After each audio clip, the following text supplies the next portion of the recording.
So, what's going on, you guys? The name is Jamar. I am the owner and currently main worker for DNS, Dimensional Nika Studios. Um, and this is just a quick little stream while my daughter is sleeping, so I can get this done. Um, this is pretty much just going to be a quick little chat while I'm working on some things. Right now, I'm working on kind of the paper aspect, or what we call the GDD, Game Development Document. But it's not really a document because doing it just like that's not really my style. So I'm doing it this way. So what you're seeing on the screen right now is a lot of work that I've done. Doesn't look like it because I kind of got everything separated in terms of the world building aspect of my game. You've seen some photos due to, as far as some of the modeling stuff that I've done so far. So there's that. But this is the paper side. This is the stuff that you don't see. Um, so that's what I'm doing here. Just kind of wanted to give you guys an insight of what I'm doing when I'm not modeling, or when not doing research, or some of the courses that I do. I'm trying to get used to my camera being up here. I may move it that way I'm not having to look up, but since I'm usually looking at the screen, it's like right there. But okay, so first and foremost, currently the project, or the game is under the name Project SS, which when I originally began working on the game, I was going to call it Seraphim Scar. Currently, that name is more than likely going to change, as I've made some changes to some of the core aspects of the game in terms of naming conventions. That includes planetary names. So, for starters, I want to get this out now. So, this game is not only a passion project for me, but it's also a very important step, at least in my humble opinion. It's a very important step towards real inclusion within the gaming sphere. Um, this is something that I want to do not only for myself, but for many individuals like myself. I want this to be something that I can be proud of, that my people can be proud of. So that is the kind of push point for me. This game is going to be very black, um, as there is nothing but black people in the game, or people of color, melanated, saturated people. But it will include, your darker skins, pretty much all shades that you can think of within the melanated community. Also, individuals with Virilargo, so there will be people with white spots. There'll be albino people. Like, I just want there to be full representation of people of color, of the African diaspora as I can possibly fit into this game. Because unfortunately, more times than not, we are background characters, we are side characters, we are NPCs, but never the focus in the games that we play. And as black people, we put a lot into the game industry. The game industry wouldn't be what it is today without our help. We put a lot of money into this industry. We love this industry. However, a lot of times we do not feel that the industry loves us back. Um, so that is something that I wish to change with DNS, with this game. in the games that will follow, because I plan on creating an entire universe of different genres that are built upon this one game here. I don't want to stop there. I do want a tabletop game that will accompany this game, that will be kind of a prequel to it at some point. I do, after this game and after the tabletop, I do want to do a MMORPG that will take place after the events of this game. Um, there's so much I have planned for DNS and for my people. This game's not going to be for everybody. There's going to be people that's not going to support it. That's perfectly fine. I'm here for the people that do. Simple. Now, of course, I do want to put a caveat. I want everyone to play this game. I want everyone to get a chance to play this game. But I know that there are going to be individuals that won't. I'm not naive to that fact, and I accept that. We don't not play games because there's not a black lead or even a black sidekick. We don't not play games if it doesn't necessarily represent who we are, you know, or we can't find a hairstyle that fits our personalities. So I would hope that the individuals that this may not represent will still enjoy the game, but if they don't, I understand. That's perfectly fine. But like I said, I know who I'm doing this for, and I stand. That's the hill that I stand and I die on. But I'm pretty sure you're tired of hearing me ramble. So I'm gonna kind of walk you guys through this madness of a spider web. So first and foremost, the realm, the world that this and other games will encompass is Melionosite. As of right now, as of this game, it only consists of 3 worlds, 3 planets that inhabit this entire universe, created by a entity known as the Source. But as of right now, like I said, the title is Source Scar, so it's under Project SS. I'm more than likely gonna leave that as the title, but like I said, that can change. It might change, depends on how me and my writer go about things. Yes, I do have a writer who I am working with, as well as a character artist. The character artist part is a little on the slow side right now. But I am working with someone to get these characters drawn out. But whilst doing that, I am currently in the process of building the world out from a modeling standpoint, and fleshing the world out as far as the writing part. So I do have a writer that I work with week to week. Me and him have come to an agreement, so he's been a blessing to me because I'm not a writer. I have all the ideas up here, but I need someone to help me, put them down on paper. So he helps me with that. His name is Simon. He's awesome. Anywho, so what you're seeing on screen is pretty much the how things are going to be as of right now. I have a few things that are broken down. Ignore these. These are just placeholders with the software. Ooh, excuse me. Sorry, so sorry. I got a little one. I don't get all that much sleep. But ignore these. These are just placeholders. These will eventually get removed. So I guess I first want to start off with the mechanics that I have for this game. So far, everything that's in this section of the game will be in the game.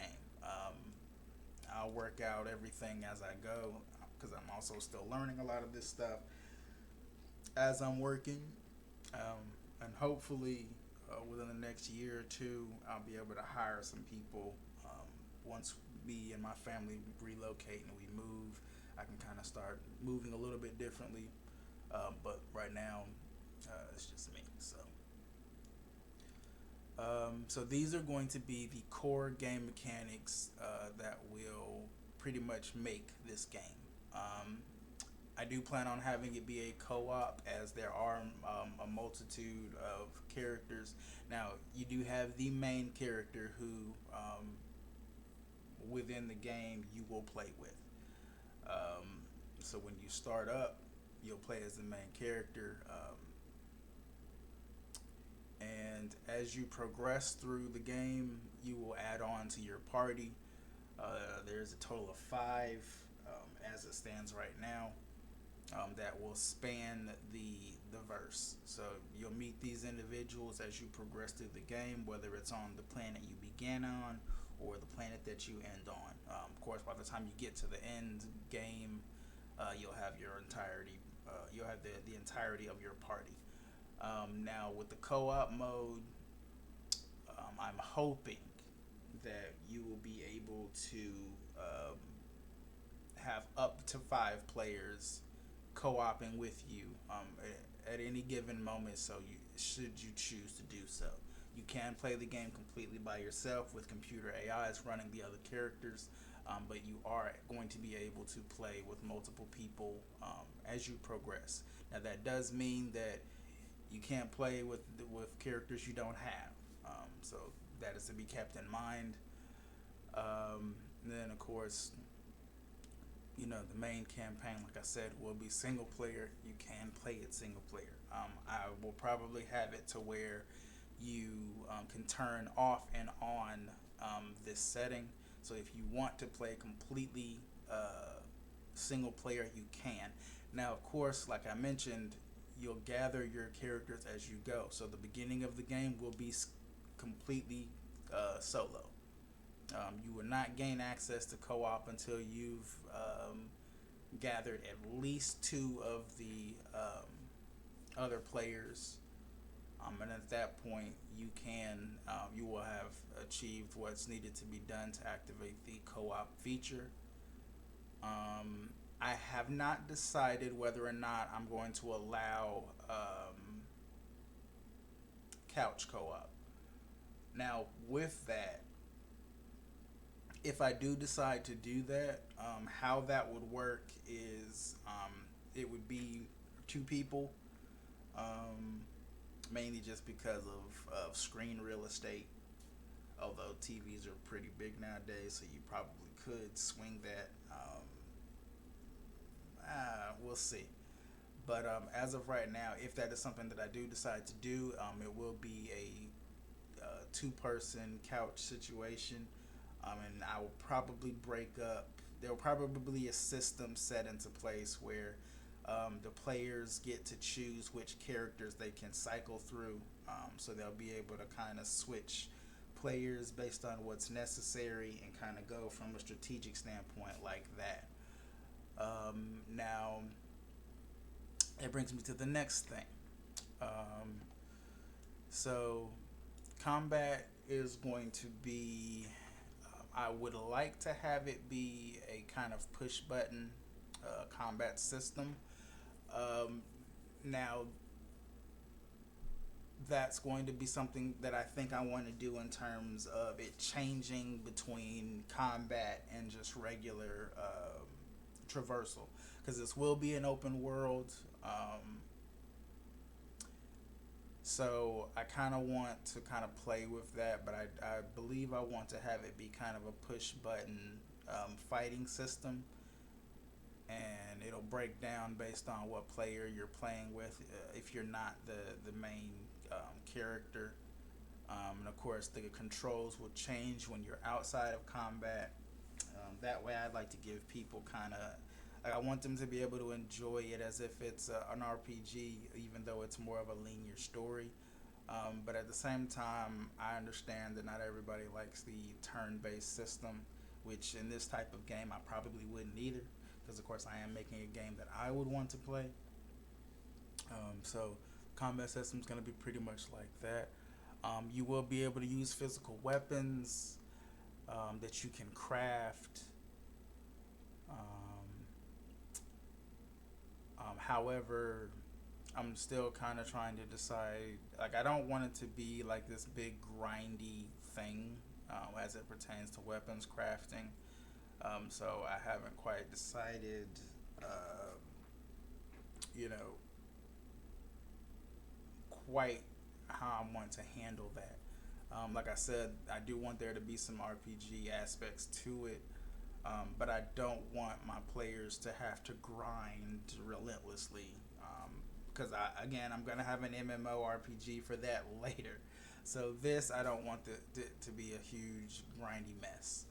Um, so there's probably going to be certain weapons um, that you'll be able to craft that will, boost you significantly. How many of those, I'm not sure, but I do know that there will be at least two or three for each player as they progress. Um, oh, and of course, now I guess I should state that magic is going to be very prevalent in this. Because this is, I guess you can kind of consider it a high epic fantasy style game. Um, and magic's going to play a big role as each world has their own specific magical affinities, which I'll go over that a little bit more in detail after we get done kind of going through the mechanics aspects. Um, so that's going to play a role. There will be experience, so XP.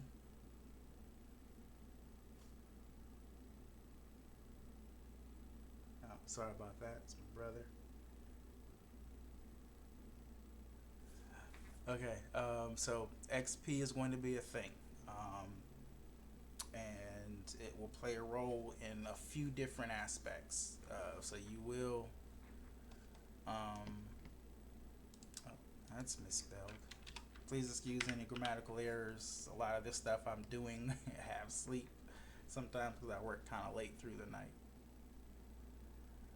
Um, so combat, you will gain experience completing missions and side missions. You will get experience. So that will be for the main character as well as your companions.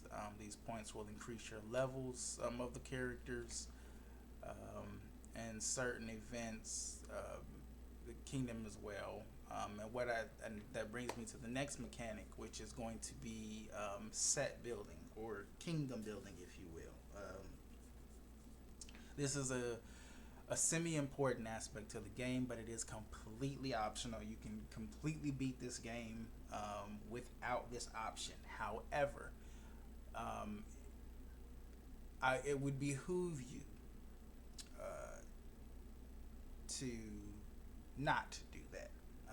It'd be a good idea to do this. It will be an optional quest that you'll get access to later. Um, and essentially, the way that the world is constructed is your kingdoms or your empires are known as sets. They're family oriented, which means that instead of it being random populaces of people, they're families. So we're talking major empire size empires where the collective um, are all family members. Family is, and there's a little one. Um, Bear with me just a moment.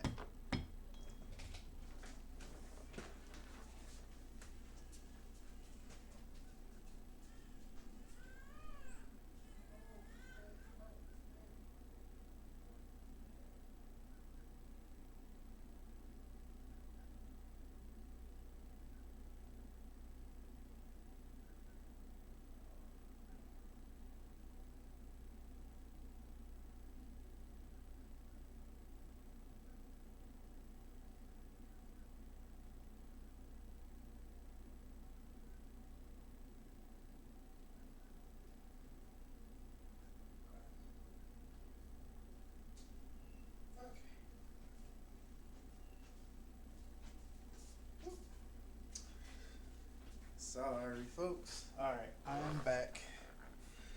Duty called. Say hey, everybody. This is my wonderful daughter, Jaslyn. Say hey, mama. Okay. Now, back to what I was saying. All right. So set building. Like I said, the kingdoms of these worlds, or at least as far as this world, the main world that you start the game on, the other planets work a tad bit differently. But in this one, family is crucial. Family is very important. So the kingdoms are set up that way. Now, some may be wondering how that works. Now, the other kingdoms in villages, towns, whatever you want to call them, um, they usually trade off, and by that I mean they marry off. So that's not people marrying each other within the sets, and that's usually how that works. They have kids, things of that nature. The kingdoms grow from there, and then when they venture out and they travel out to these other locations and they meet people, and y'all know how this works. So you're the main character of the game. I'm not going to spoil too much, but he will eventually get the opportunity to. I guess opportunity might be a stretch in this case, but he gets put into a situation where he'll be in the position to create his own tribe, his own set, and in this case, you will have the ability to recruit, as opposed to the that is also an option. You can recruit individuals. It doesn't necessarily have to be either marriage or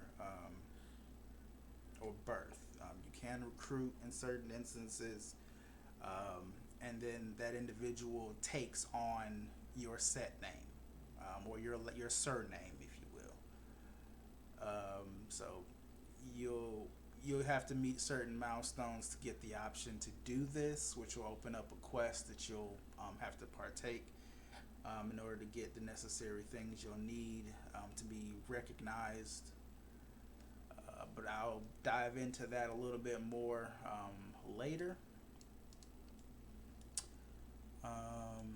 Okay, destructibility is going to be a thing. There's going to be a lot of different land masses and features within the landscape of the game, including buildings. I do want as much of that stuff to be destructible as possible. like, I want you to be able to destroy things. Now, this also means that resource management is going to be important because if, say, for instance, you destroy something in your set, you'll have to fix it. And I'm on the fence about doing it as far as other locations because that can get kind of dicey. But that still very much might be a thing. Mama. Also, we'll kind of get into that a little bit more as time goes on. All right. Next is going to be, I guess, since we've already kind of touched on it, I'll go ahead and talk about NPC recruitments, or the NRS, the NPC recruitment system. So again, this boils down to if you decide to go about completing the set building quest. There's going to be instances where you may run into individuals out in the world that are under attack by monsters, or the army that has invaded, or just down on their luck. They may be nomads, and you, depending on how you play your cards or how you handle things, you may get the option to recruit them to come and join your set. You want to do this because this increases the profitability of your set, also your army, which will play a big role in the end game. Um, and like I said, if you decide to go this route, then that's an important thing to have as many people in your set by the end game as possible. Next, I will go with party members. So, like I said, there's about 5 individuals or companions that you'll have that you'll be able to use in combat and outside of combat. Um, Puzzle solving, traversal, completing side missions, and set building tasks. Now, what I mean by that is your members are not. So, when you're playing with other players, and if you're playing solo, there will be situations in which your players will be, or your companions will be able to act completely separate from you. Now, if you are playing solo, these tasks will have to be assigned.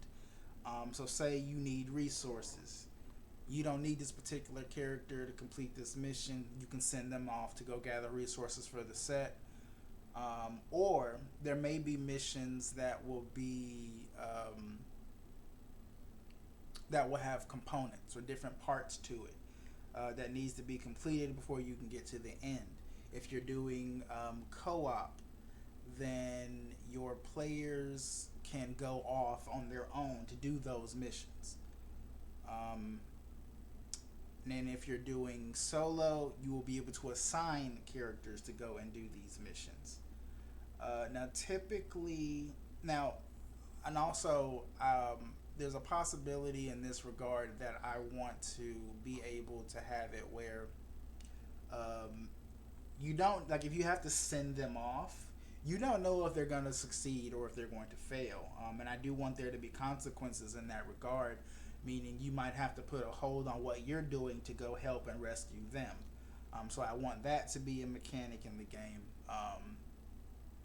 And same goes if you're doing co-op. Your player may get downed, or if it's a time limited thing, which I promise you there won't be a lot of those because I hate that shit. I hate that stuff. Um, so you might have to stop what you're doing and go, traverse to where they are. And it may be like a travel. Like, it may not be something where they might not even be in the same city as you. So there's that. I'll get more into that later. So there are going to be hit points that will calculate damage, which means that, like I said, the items you're able to craft will increase these things in terms of stats. There's not going to be a bunch of crazy stats. There's not going to be a crazy stat tree that you got to try to figure out. I'm going to try to make it as simple as possible, while letting it be broad enough to care about. So that includes like clothing enhancements, weapons. Like, these things will increase, your hit points and things of that nature. Yeah. Like I mentioned before, I guess we'll go ahead on and talk about exploration. Um, like I said, it is going to be mostly open world. But exploring the world isn't necessarily mandatory, especially if you don't choose to do the set building aspect. That's going to limit the amount of exploration you have to do. I do not think I'm going to have like achievements for exploration and things of that nature, or opening up the map just because you explore, kind of like the Assassin's Creed thing. I don't think I'm going to go that route. That may change, but as of right now, I don't think that's going to be a thing. For the most part, like I said, the end game is kind of the big thing. So what you choose to do will play a big role in how the end game plays out. Having access to certain resources that you otherwise wouldn't have unless you explored. Come on, mama. Okay, so having you'll get access to certain things because you explore. So it is incentivized, but again, you do not have to. Like I said, I did mention magic, so I guess we'll go ahead on and talk about that. So magic the players will use can be upgraded as the player progresses through the story. Use will be limited to a point system that regenerates over the course of the game or as you play. Um, and that may change because, and I've also thought about this as far as the health system is concerned. Um, because of the way magic is constructed in this world, there's an abundance of it. So I was curious as to whether I wanted to put a limitation on magic use, but I also kind of worried about spamming magic use. But in this case, I don't think it would necessarily be a detriment if I decided to make it where magic use was abundant as opposed to needing mana potions and things of that nature. So that's something that I am playing around with. I want to discuss it with a few people to kind of get their outlook and outtake on it. And since I did mention health, I think what I want to do in terms of health is you're going to have one very long health bar from jump. Now, this health bar will be the same throughout the entirety of the game. When that health bar drops to zero, that's game over. No respawn, um, none of that. Like you got to start over. But again, this is going to be a very large health bar. Um, and I've given this a lot of thought because this is something I kind of picked up and thought about later. But I think it would be an interesting game mechanic to have. But it's not going to be something to where, you run up on a monster and they take, for. You're not going to get one shot in this game. And it's game over. Like, that's not going to be a thing. Now, you can get incapacitated, but that's very different from death. Like, zero health is death, not incapacitation, not respawning at a hospital. Like, hitting zero to your health bar is literal virtual death. But you can get incapacitated, or the party can get wiped out in terms of being incapacitated, in which case that will cause respawn. Or a reset to try again. I'll work it out, but that's where my mindset is in terms of the way health is going to work. Which is also why I'm thinking of making magic use pretty much unlimited, because with the game being the way that it's going to be, and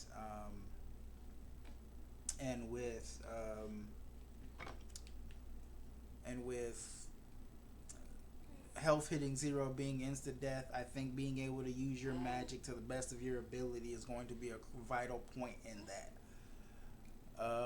We've kind of already mentioned side quests. Side quests will be gained to get, set members, resources, new technologies, and access to new technologies. And different powers within the world. Because, of course, like I mentioned earlier, each planet has their own magical affinities. That also includes the sets. So the number of magical affinities you have in your set, the more powerful your set is. So being able to expand the amount of magic that your set can use will also be pretty important. So that's a thing. We've already kind of discussed crafting, character movements. I guess I should kind of cover this. So there's going to be a time skip within the game at some point. This game is a war action adventure as well as empire builder.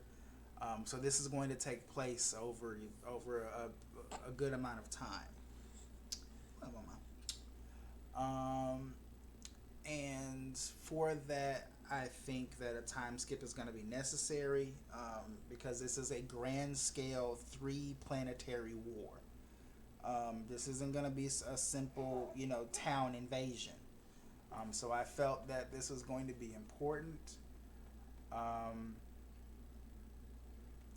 and there's going to be two major time skips in the game that will be reached once you get to a certain milestone in the game. Um, they will be interactive though. They're not going to be, cutscene blink time skip. No, I want this to be interactive. Kind of, I guess if you want to call it, it would be like a side mission, if you will. You'll play through the time skip content in a way. Your actions within the time skip will carry weight to regular game campaign. The better you do, the better the reward will be once the time skip is over. That'll include power increases for you and your companions that go through the time skip with you, as well as your set building. You won't reach the time skip without this set building aspect. So what I'm going for with that part of it, because I did mention you can beat the game without the set building aspect. But and I this the time skip will be more for the set aspect because that's going to grow your army. Is going to be a big part of that. Which if you decide to go it completely solo and use the planetary people only, then the time skip will not be necessary. And you can go about the game that way. Now, that could change, and I could decide something different. What, Mama? Alright, I'm almost done. I'll go more into that later as well. So, character movement, you'll be able to run, jump, climb. Flying will be a thing. Mounts will be a thing. Vehicles will be a thing, depending on where you are. Though more than likely you'll be able to take your vehicles regardless of what planet you're on. So that's going to be a thing. You're going to have an inventory system. There's going to be two types of inventories. You'll have base inventory and then you'll have player inventory. You'll start the game with a backpack that'll hold about 20 to 30 items in it. Now you will be able to upgrade your backpack as you progress. The largest bag is a dimensional bag, which will hold up to 100 items. You get that pretty late in the game, I would say. Maybe. We'll see. Maybe that'll be a pre-order gift. Otherwise, you'll have to work up to get it. We'll see. So the currency system in the game. The currency system will be coins. They're crystal coins. They're forged out of pure source energy, with the seal of the source. It's spent throughout the universe. So between the three planets, that is the currency. So you won't have to transfer over currencies or anything like that. You can get them by completing jobs in a chosen profession. There will be job classes that you can partake in within the set. That's a thing I definitely wanted to do. They can be stolen from enemy encampments, selling items, rewards, things of that nature. Y'all know how to go. Um, Item collection locations, shops in the cities and villages, players you may run across, or NPCs you may run across. NPCs sometimes give items um, for the cause. So war efforts essentially. You'll get them from missions or jobs if they feel you may need them to complete it. Items can also be found through exploration or scavenging, um, and taking other items apart. Like if you find an item that you do not need, it may be constructed of other items, and taking it apart, you can get those items. Inventory and weapons. So equipment, weapons, food, key items, things like that. You'll have access to, or can be stored in your inventory. And I think that's it as far as the mechanic system goes, at least for right now. I'll definitely go into more detail with stuff later. So I guess I'll give you guys. So the main planet is known as Umula. That is the first planet created by the Source. It's over 6,000 years old. The second planet is Phiomula. It's the second planet. It's 4,000 and some change. The youngest planet is Neomula, which is only about 1,300 years old. Give you guys a little sneak peek here.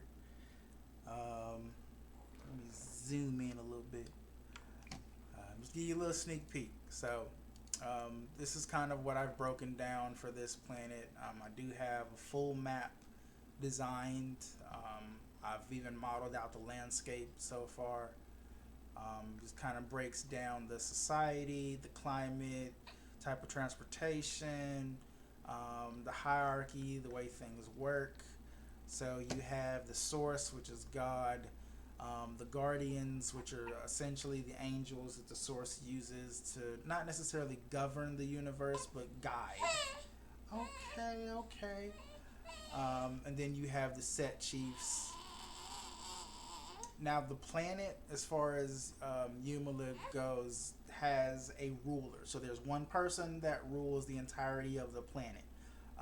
So his set is the largest and most powerful out of all the sets on the planet. So he has the Guardian.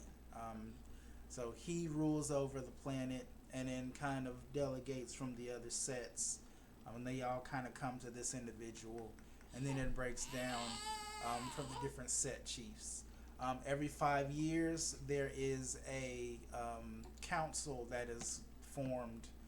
They come together and they have a sit down. This is all the major sets from each world. They come, sit, talk, and politic. They also trade. This is the only time that the planets are able to gather together and talk and interact with each other. Is every 5 years. So there's that. This is the second one. I'm still working on this one, but I do have the map already drawn out for each one of the planets already. So there's that. I do have some of the main characters kind of put together. So Seraph Mod is the main character. I have my character artist actually getting him together as we speak. I'm gonna have to cut this shorter than I originally planned because my little one is getting fussy. But yeah, so I'm working, you guys. I'm working. I'm gonna have this game. I can't possibly tell you when it's gonna be out, but just know that this is legit. Anyway, you guys have a awesome day. Thanks for checking in. Thanks for watching the video. You guys stay tuned, man. I got a lot coming. Have a great one.